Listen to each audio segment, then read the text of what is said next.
telling me that the BMW driver who can't use a turn signal is going to indicate to me before landing in front of my car?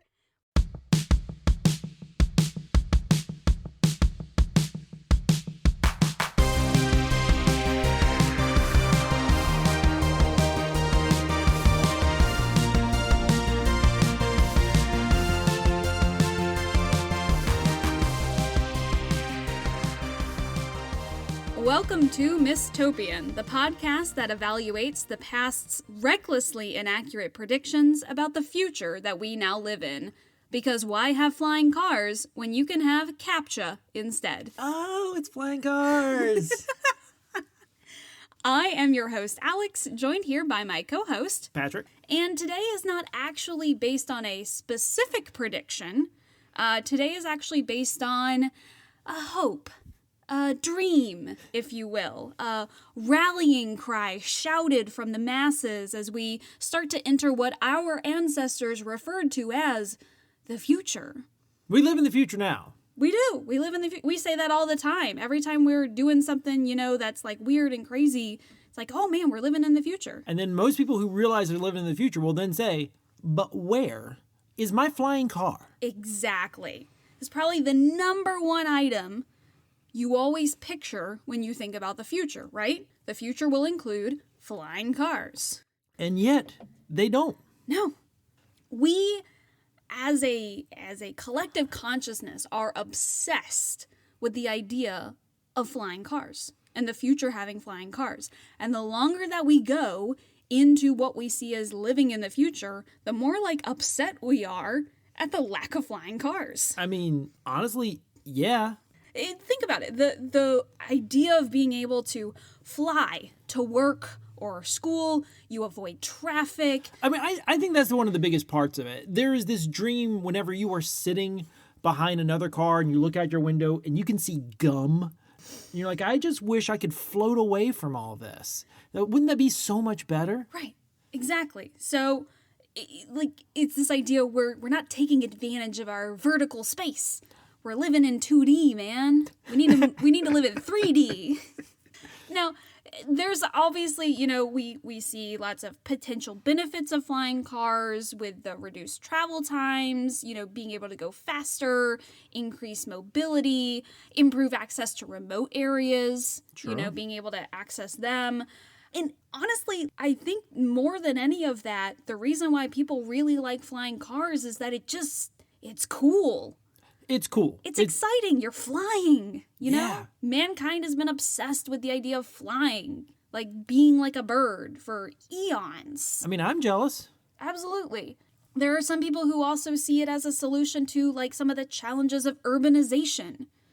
Traffic congestion, air pollution, limited space for infrastructure, for transportation. If we just, make it vertical, that will somehow solve problems. Because as anyone who has seen an interstate being widen knows, that just automatically solves all the traffic issues. But it's really important to know that there is a reason why we don't have flying cars right now. And it is not because we just haven't invented them. I was fairly sure that it was just like Ford and GM getting together to block the flying car, man. What if I told you that there are working, functional flying cars? Not only that, but they were invented back in the mid to early 1900s. I would not believe you. I'm going to go ahead and press doubt. Well, I demand you say more. Okay. Well, I'm going to give you a brief history of flying cars, and then we'll talk a little bit about, their use in pop culture. As we know, pretty much every sci-fi has them. And then I'm going to spend a lot of time talking about why flying cars are actually a terrible idea. Okay. So here is a brief history of flying cars. The first kind of attempt at a flying car was the Curtiss autoplane. This was actually back in 1917. There was an aviation pioneer named Glenn Curtiss, and he built the Curtiss autoplane. It had wings that could be detached for use on the road, but it never flew successfully. Okay, all right. I need more about this. Okay. So this is just 14 years after the invention of powered flight in general. Mm-hmm. Was this like a biplane structure, like two individual single planes? So it had a 40 horsepower engine and a two-bladed propeller, and the propeller was mounted behind the cockpit. Behind the cockpit? Yeah, it's really weird. The wingspan was about 40 feet. The vehicle itself was about 1,000 pounds. But it, like I said, it never actually flew. Like, presumably he's like, we got the driving part. It's just the flying part that's not working so well. So we got this guy who's got like a Model T, and he's seen like flying things. He's like, well, if I just put some wings on my Model T, that'll work. And he has something that's 1,000 pounds, which I'm not sure. I am far from an aviation expert, but I bet that your average plane in 1914 was way less than 1,000 pounds. Yes. In fact, that was one of the reasons why it was never able to achieve sustained flight, was it was too heavy and underpowered. Yeah. He originally hoped that you would be able to use this for recon and transportation for World War I. So this kind of was birthed out of what he saw as a need for the war. But they did use planes for recon. Yeah. They did that. Yeah, but how does the car aspect in any way improve on the planes they did use for that purpose? That's a great question. And unfortunately, I don't think we're going to be able to ask Glenn Curtis that. I recognize that you researched this, but you probably don't have the schematics in front of you. But did it have like a steering wheel, or were you moving the tires with like the little stick thing that planes have? Well, I'm going to pause right here to pull up a picture so that you can see exactly what it would have looked like. All right, so here's what I'm looking at. This is the ugliest piece of shit I've ever seen. Oh, no, it's just... No, this is trash. So it is this boot-looking car, which honestly for 1914 looks pretty futuristic. Like, this looks more like something that would come later, especially that little conical engine compartment. Yeah, like, it's got a really long nose, but it looks like you just sheared off the back of, like, a truck. This is 100% our son taking his Legos and having a little car that he made that he didn't do a great job on, and then he's got a plane, and he just stuck it right on top, the wings. There are so many questions. This is so crazy and practical just by looking at it. Like, oh, you can take the wings off. What are you going to do with them? They're huge. And if you're driving it, it takes steps to get up into it. Like, I recognize now that, like, everybody's F-150 requires a ladder to get into it. But there's no way in 1914 people are doing this. And what type of wheels are those? You try inventing a hybrid car/plane in 1917 and see what you come up with. The only thing that I am qualified to invent is a new alcoholic drink, and it has to be based off of something I've already had. So, ultimately a failure, never put into production, but that was technically the first one. Let's fast forward now to the 40s. So, a little bit of time's passed by. We have Moulton Taylor, and he made the Aero car. This was a roadable aircraft that could be converted from a car into an airplane in just a few minutes. You were looking at me so skeptically. It was a... Doubt. It was a two-seater. It could travel up to 60 miles an hour on the road and up to 110 miles an hour in the air. Let's see this picture. Okay. So with this one, it had detachable wings as well, but these could be removed and stored on top of the car while you were driving on the road. And clearly it worked, because that's a picture of it in the sky. That is not an artist rendition. It works. This one looks a little bit more like a hybrid experiment. Like, you've got this little, like, Fiat looking car. Yeah. And then you've got what looks like, you know, our modern conception of an airplane wing and tail, just like super glued onto it. Yeah, it is pretty wild. One of the things that gets me is that it's fairly aerodynamic looking in terms of the design of the car, except for these giant Volkswagen Beetle tires that just hang off of it, which have to introduce significant amounts of drag whenever it's flying. Right. The wheels don't collapse and fold in like what we think of with an airplane. Right. But it clearly worked. Yeah. Are there, like, rear view mirrors on this? Does not appear to be so. This is before safety was invented. Right. The Aero car, as you saw, like, had successful flights. It had a successful test flight in 1949, so it took a bit. It was demonstrated at air shows around the U.S. However, only a handful of them were ever produced. And by handful, I mean genuinely a handful, 5. Due to both high production costs and low demand. Well, yeah, it's a plane. Yeah, it's a plane. You have to have a pilot's license to operate it. You've got a radio and you've got to have a runway to land it. There's so much that is impractical about actually using it. Right, which is what I'll get into when I talk about why flying cars are a terrible idea. They're really freaking expensive to make because you have to have both car parts and air parts. You have to have a pilot's license to operate it. And it's never going to be as practical or convenient as either a car or a plane. Right. Today, the Aero car is considered a rare and valuable collector's item. You know, there being 5 of them. And there's actually a few examples that you can still see in like museums and private collections. Next, we go to the 50s and 60s. You then, at that point, have a few different companies that were trying to build practical flying cars. You have Conviv Air Car and the Fulton Airphibian, which is honestly probably the best name of any of them so far. Airphibian is solid. I think it's Convair Car or Conv Air Car. It was designed by Consolidated Vultee Aircraft Corporation, and it was intended to be able to travel up to 110 miles an hour on the road and up to 240 miles an hour in the air. Had a wingspan of 34 feet, powered by a 190 horsepower engine, so it's, significantly like amping it up at this point. It did have successful test flights, but again, never put into production due to high production costs and low demand. Help me out here. The other one went 110. This one goes 240. How fast does like a single engine Cessna go? Not like a Boeing, like we know those are super fast, but like your typical just one engine plane. So a single engine Cessna has a cruise speed of about 125 miles an hour. Oh, okay. So 240 is pretty fast. Yeah. Then you have the Airphibian, which was designed by Robert Fulton Jr., again, intended to be a lightweight, easy-to-use flying car. You still had to have, obviously, a driver's license and a pilot's license.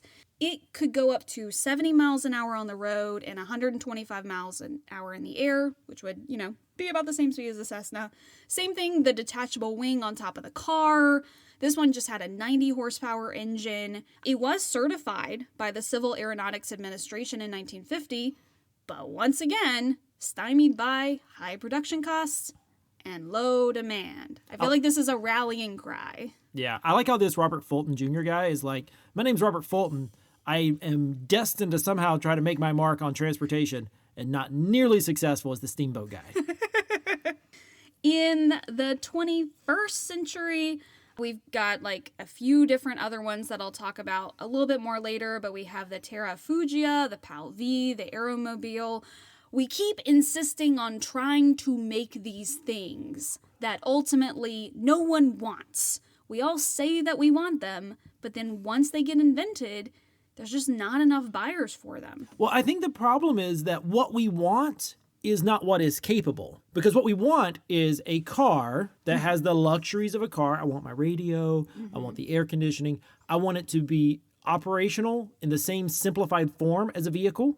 I don't want to have a pilot's license. I don't want to have to log air hours in order to be able to use it.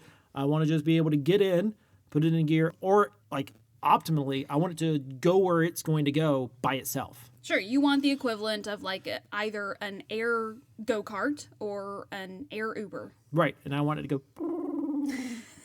You wanted to specifically make that noise? Yeah. I don't want it to have like this loud engine and like...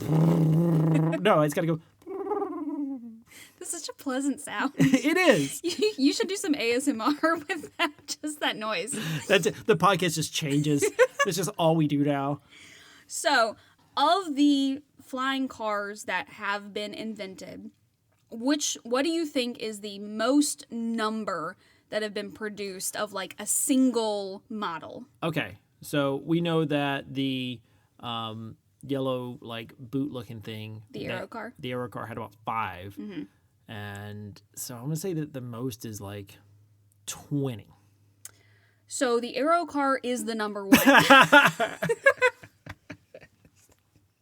So you're listening to that going like, oh, he started with the aero car. He knows that's 5. He's on the right track. Nope. I assumed there was something later where they made a few more. No. The aero car, by making 5, is by far the top production of cars. Below that, you only have 4 other models that produced more than 1. Wow.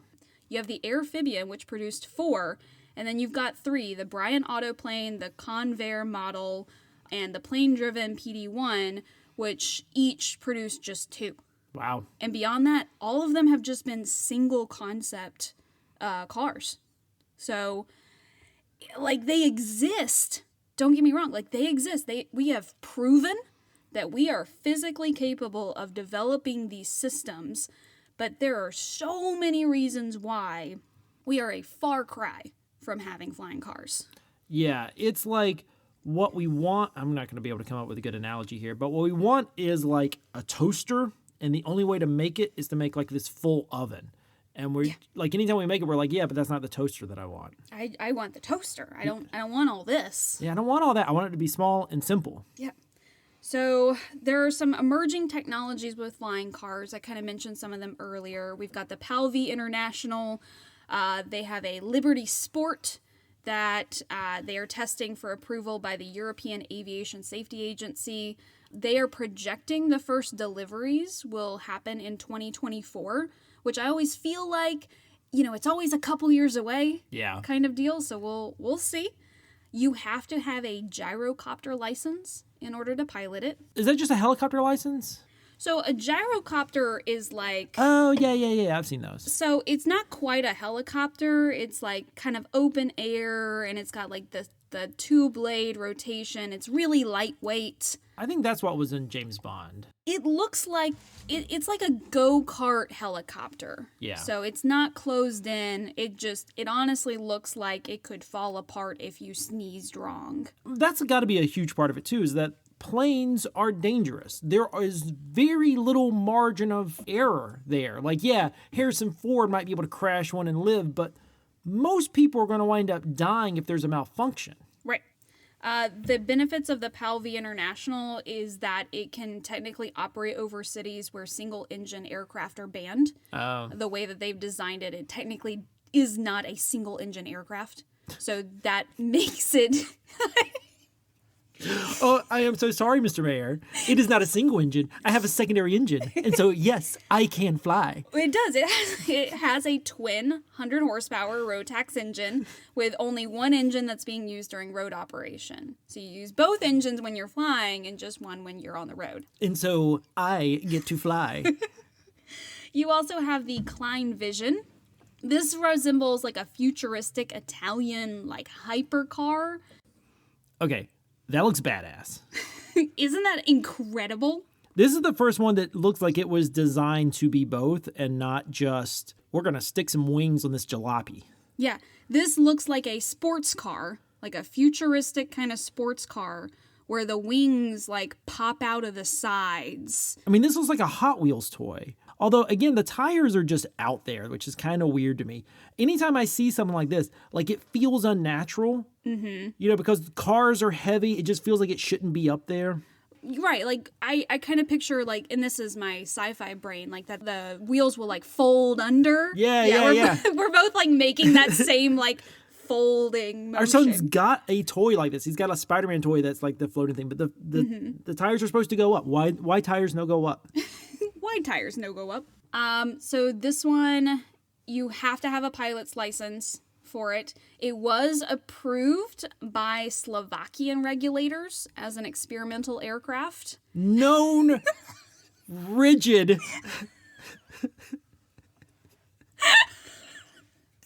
Like, we all know how crazy those Slovakian regulators are. I'm surprised they got it passed, honestly. It has a cruising speed of 186, priced to compete with general aviation four-seaters. The next step will take at least 2 years to reach the market, which again, I feel like everything's just 2 years away. We're almost there. And then lastly, we have the Samsung Sky, which are expecting to begin deliveries of its Switchblade flying car in 2024. I tell you what, And 2025, we're going to do a follow-up episode to this podcast. Put it on your calendar, and you are going to be eating crow. We're going to record it up in the sky. So here's the Samson Sky Switchblade. Yeah, this one is trying to look cool, but I feel like it is not nearly as successful. The plane, it looks cooler as a plane than it is as a car. It looks completely dorky as a car. I guess the thing is that the aerodynamic requirements of a car and the aerodynamic requirements of a plane are not the same thing. And so when you're designing one of these, you are either going to be more car or you're going to be more plane. And most of the ones we've looked at have tried to be more car than plane. This one is trying to be more plane.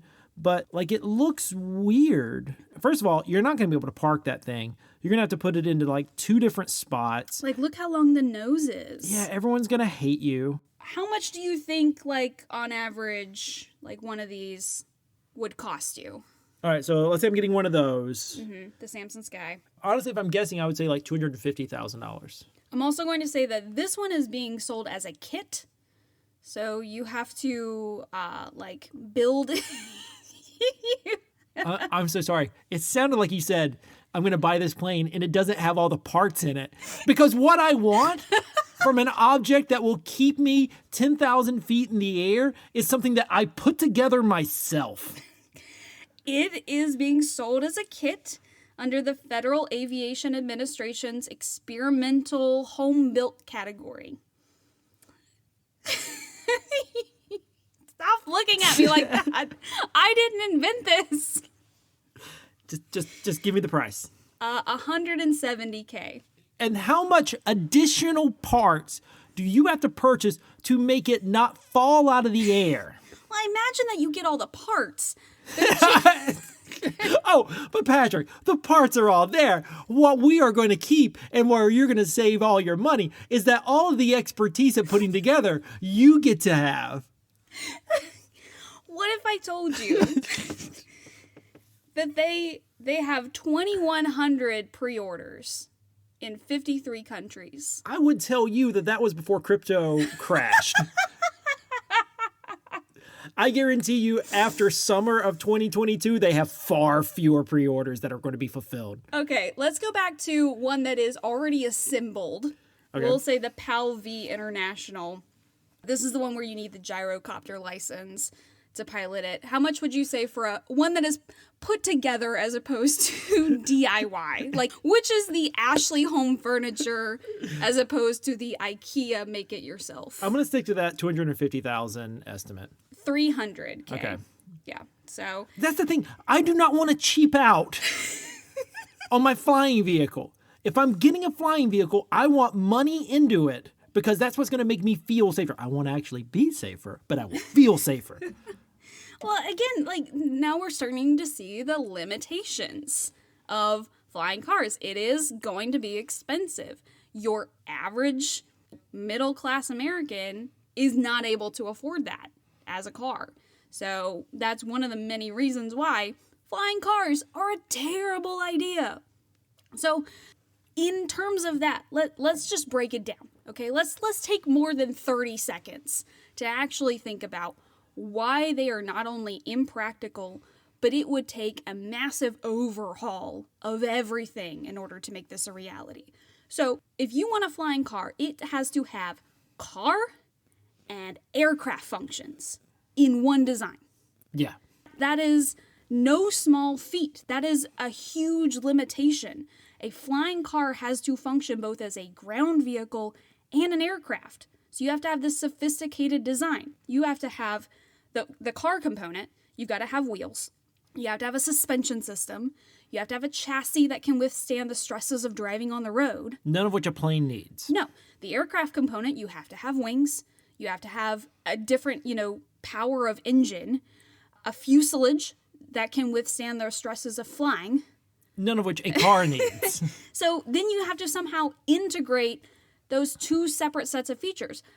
In addition to that, you have to be able to balance things like the weight, the size, the performance requirements of both a car and an aircraft to make sure that it's not only safe, but efficient as well. Do they also have to have airbags? You have to assume so. Like, it has to meet all the safety standards that you would require from a car and a plane, which have had no reason up until this point to have to, like, meet or match. It's like two different organisms that evolved separately, trying to then mate them back together in a way that just doesn't work. Right. And then let's think about the control system. When you're thinking about, like, picturing the inside of a car and the inside of a plane, they are completely different. There's no wheel in a plane, and there's no, like, stick beyond like a gear shift. This is where you have your small brain going forward. The big brain is you're going to have everything driven by AI, flown by AI. Sure. The control systems get infinitely simpler for the user, at least, if you just make it automatic driving. As we know, automatic driving is still in its infancy stages with cars. I mean, Tesla has to keep faking it in order to try to demonstrate that they can do it. Right. You have to be able to manage propulsion, steering, navigation systems in both modes. In not just 2D, but also 3D. But 3D. And also you have to try not to crash into, like, planes require air traffic controllers. There is an entire industry whose job it is to make sure that planes don't crash into each other in the sky. And then we're just going to give it willy-nilly to, everybody who's got a random 300K or 170K in free time. Which brings us to, like, there's a very limited infrastructure for flying cars. You have to be able to take off and land safely, which is, limited. You can't just do this on the highway or the interstate. Like, as much as we would want to be able to just be in the air and then immediately, like, go down onto the road. Like, you can't do that. You can't pull out in front of somebody in 3D. These motherfuckers can't merge. They're not going to be able to land into traffic. You're telling me that the BMW driver who can't use a turn signal is going to indicate to me before landing in front of my car? Please. There are some airports that could technically accommodate flying cars, but most of them have really strict regulations that limit the number of non-commercial aircraft that can use them. And in addition, a lot of them are too small to be able to use traditional airports. You have to have a smaller takeoff and landing area that's just not commonly available. And I'm guessing that, like, the fuel requirements for this are probably not worth the carbon footprint that it would create. Like, do we all need to be flying everywhere and putting that much more greenhouse gas into the world? Right, that's another concern, is, like, the environmental impact of it.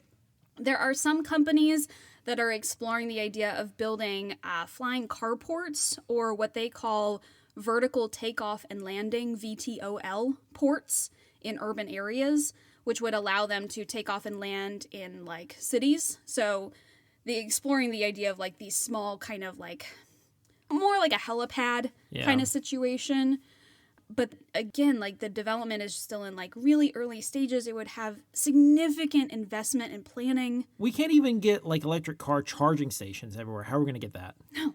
And then you've got emergency response, like public services. You have to have specialized infrastructure for something like this in order to support maintenance, fueling, other needs. Like, it's not just the car, it's everything that comes around with it. But Alex, what about when we invent anti-gravity? That'll make it all better. Sure, yeah, I'll get on that. Another limitation, as I mentioned time and again, it's just expensive. It's a high cost of production. These are very specific parts that are being developed. You've got to have the right sort of investment in order to take off. I imagine that one of those, the do-it-yourself one that's got the pre-orders, just the ability of selling it as a kit, is probably going to be one of the only feasible ways that they're able to sell more than 5. Yeah. At this point, is they're not having to put them together themselves. But then you got to think about, like, are you held liable if somebody puts together your flying car kit and then immediately crashes it? I imagine anybody who buys it signs this liability waiver so that when they kill themselves and other people, that the original company is not going to be held liable. Yeah. And the regulatory environment for flying cars right now is another like huge limitation. You've got to get approval and certification, obviously, before they can be used for transportation. But that means that you have to get it certified as being car roadworthy and being planeworthy. So you've got to work with completely different agencies, completely different regulatory requirements. And if you meet one of them, but it causes you to then not meet the others, finding that sweet spot has got to be next to impossible. Yeah. Obviously, like air traffic management and safety, as you mentioned, is a huge thing. They have to share airspace with other aircraft, which is going to require a whole new set of systems and protocols for managing them. Yeah. And I just don't see that being something that's going to happen anytime soon. No. At all. Also power lines. Also power lines. They're just going to hit all the power lines. Or just birds. Think about the number of times that... I watched Top Gun Maverick. A bird strike can be very, destructive. Right. And the benefit of, most planes is that most of them fly so high that that's not usually a concern. But a flying car would be flying low enough that birds would be a constant concern. Yeah. And worry. And you would crash and you would die. Absolutely. And probably take out a lot of people with you. Yeah. I mean, we see how unsafe even just helicopters are. And we have the infrastructure and the safety standards for all of that. And it's still very dangerous to be flying a helicopter. Yeah, that's the other thing. You just can't fly something like this in anything but pristine weather conditions. Wind, fog, it just would not be at all safe to do it. Yep. So, obviously, flying cars are kind of this symbol of the future. Anytime we're thinking of sci-fi, that's always the first thing that we picture, whether it's a utopian or a dystopian. I feel like there's always flying cars, as long as it's in a high technology kind of society. Right, like that Doctor Who episode where they're stuck in the eternal traffic jam. Those were flying cars. Right, we've got the DeLorean from Back to the Future, which could not only travel through time, but it could fly. Yeah. It's a flying car. You've got the spinner cars from Blade Runner. You obviously have the Jetsons. That was kind of the staple of, the futuristic world, were the flying cars. You've got flying cars in Grand Theft Auto, Yeah. which is pretty cool. The revival of Westworld. And those were neat because those were more like drones than cars. It definitely felt like that's what would be more possible. Right. I feel like that's kind of what you would have to do. The limitations of requiring people to have pilot's license, in addition to all the other things, that kind of really inhibits it. But if you are able to make it safely 100% autonomous and make it so that it's the vertical takeoff and landing, which is what some people are trying to do, and what's depicted in Westworld. They're more like you said, drones or helicopters. That would have to be what we would have to have. I mean, it's one of the most iconic images of the future. It's honestly easier to try to find a list of sci-fi pop culture that doesn't include flying cars. It's that's just what we see. And that's so much a part of how we see the future that we have former presidents who are advocating for their use in some futuristic cities. So, Alex, I have no idea what you're talking about. Please tell me what you mean by this cryptic statement. So, on March 3rd of this year, former President Donald Trump gave a little speech. And in this speech, he proposed building up to 10 futuristic freedom cities on federal land. According to him, this will create a new American future in a country that has, quote, lost its boldness. And he suggested that commuters to the cities could get around in flying cars. He said, I want to ensure that America, not China, leads this revolution in air mobility. Is China making a flying car? Not that I'm aware of. Okay, all right. He said that he wanted to launch a contest to charter up to 10 of these freedom cities on undeveloped federal land. I want to point out he genuinely means cities, major metropolitan areas that would rival Washington, D.C. We're not talking about 10 little Mayberries here. He wants to just invent out of whole cloth 10 metropolitan areas. So based off what I know where federal land is, it'll be mostly in Nevada and then also Yellowstone. Yeah. He's quoted as saying, "We'll actually build new cities in our country again. These freedom cities will reopen the frontier, reignite American imagination, and give hundreds of thousands of young people and other people, all hardworking families, a new shot at home ownership and, in fact, the American dream." Well, say what you will about former President Trump.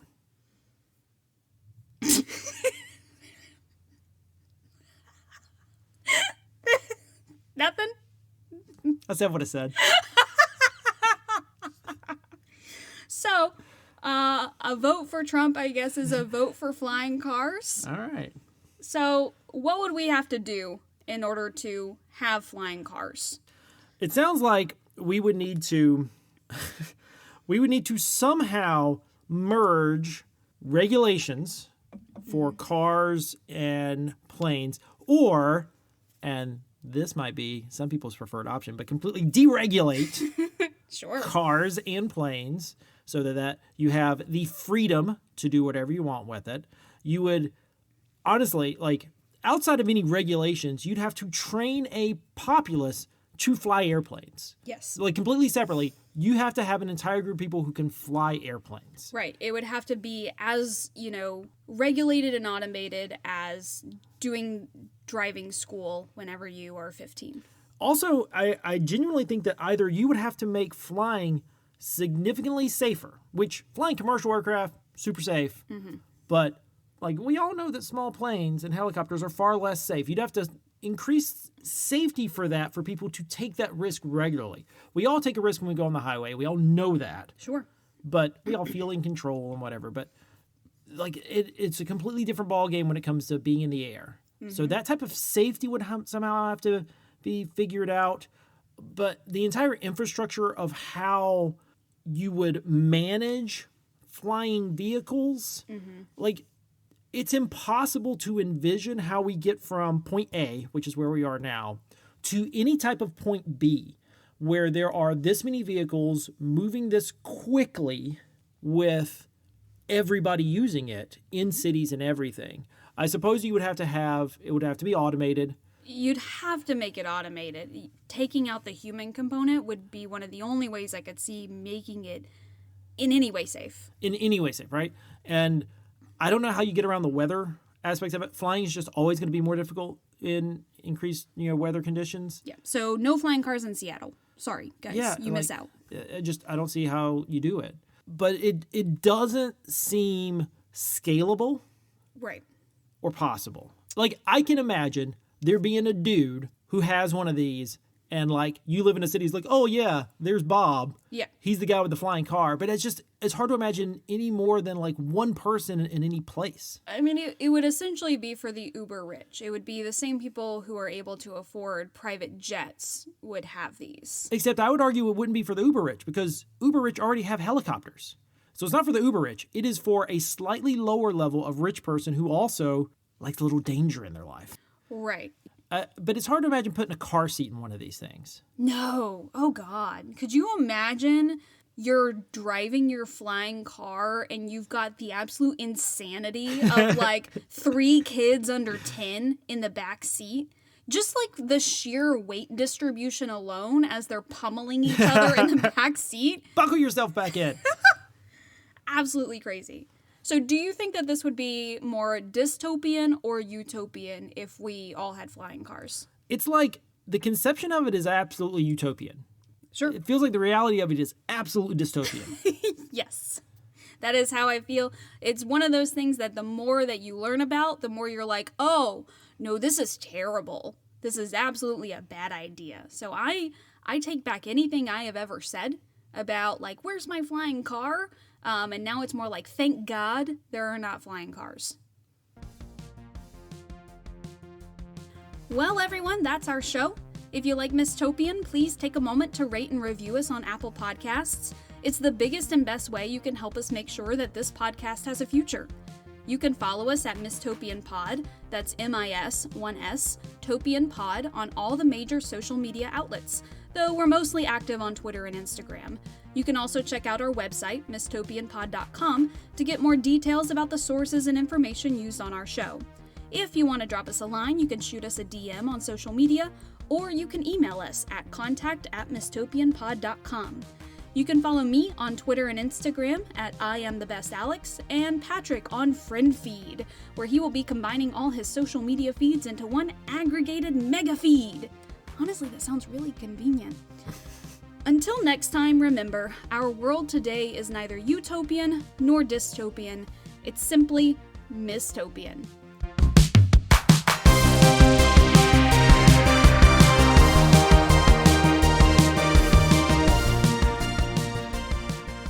What's one piece of futuristic tech that you're disappointed we don't have yet, other than, the flying car thing? Absolutely, like the ability to transport into space regularly. Like space tourism is something that's kind of disappointing, will probably never happen, and certainly never happen in my lifetime. Just like being able to go to the moon on vacation. Yeah, like I feel like a moon vacation would be pretty sweet. I feel like it'd be mostly like a reading vacation, Like, there's not going to be a lot to do, but like, You don't think there'd be like a moon amusement park and... Like, the last thing I want to do is to get sick in, like, less gravity than what I normally have. I don't want there to be hot dogs and like, whirligigs. I want it to be, like, this big, giant glass screen where you're like, wow, that's Earth, and you feel small, and then you go read a book in the corner. I really want the zip-up jumpsuit. You could have that. I just want a closet full of onesies. Like, I just want every day, I put on my unisuit, my unitard, and that's just what I wear. I'm just saying the mechanics have it right.